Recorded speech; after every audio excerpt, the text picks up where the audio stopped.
বাচ্চাদের একটা প্রিয় খাবার হচ্ছে এই নাগেট।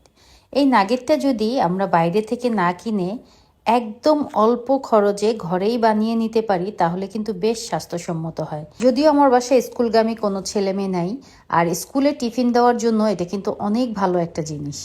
যাই হোক, আমি এই যে পাউরুটির চারপাশের অংশ কেটে নিয়েছি আর মাংসগুলোকে একদম ছোট করে পিস করে ভালো করে ধুয়ে আমি পানি ঝরিয়ে নিয়েছি। এখন এটার মধ্যে আমি গোলমরিচের গুঁড়া দিয়ে দিলাম 1 টেবিল চামচ, সাথে একটু লবণ দিয়ে দিলাম, আদা দিলাম, রসুন দিলাম, সাথে একটু সয়া সস দিয়ে দিলাম, আর কিছু কাঁচামরিচ কেটে দিচ্ছি।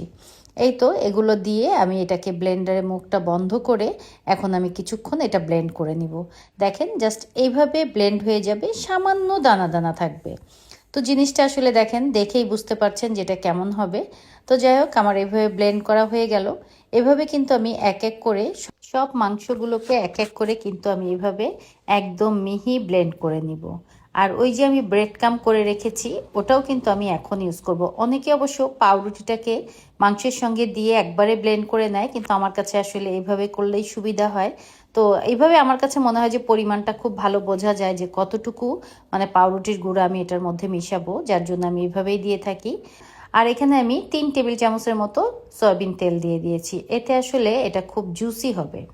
তারপরে এই যে আমি এখন এটা খুব ভালো করে ট্রের মধ্যে একদম সমানভাবে মেলে দিয়ে এটা কিন্তু আমি আধা ঘন্টার জন্য রেখে দিয়েছিলাম, জাস্ট সেট হওয়ার জন্য। তারপরে আমি এখন ছুরির সাহায্যে কেটে নিচ্ছি।